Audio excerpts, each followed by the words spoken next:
ဒီ exercise လေးက step up ဆိုတဲ့ exercise လေးဖြစ်ပါတယ်ဒီဒူးလောက်ရှိတဲ့ခုံလေးပေါ်မှာခြေထောက်တစ်ဖက်ကိုတင်ပြီးတော့တစ်ခုခုပေါ့နော်အတန်းပဲဖြစ်ဖြစ်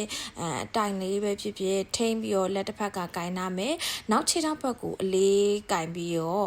ဖြည်းဖြည်းချင်းစီတက်မယ်ပေါ့နော်ဒူးရအရန်ကြီး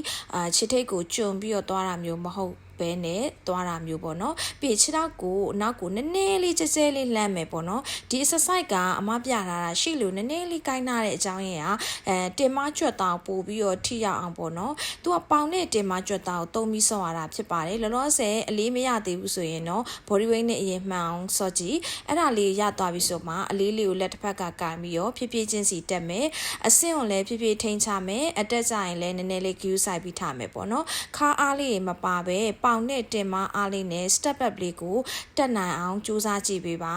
ဖောင်လေးကိုတေချာမှန်အောင်ဆော့ဖို့လိုပါတယ်အောက်ကိုဆင်းအသက်ရှူပြီးရောအပေါ်ကိုတက်တဲ့ချိန်ညရင်အသက်ရှူတာလေးကိုထုတ်မယ် breathing breathe out လေးကိုတေချာလေးထိန်းပြီးသွားမယ်ဖြစ်ပါတယ်ခါလေးကိုနည်းနည်းရှေ့ကိုင်းမှာတင်မကြွက်တာကိုထိရောက်မှာဖြစ်ပါတယ်နော်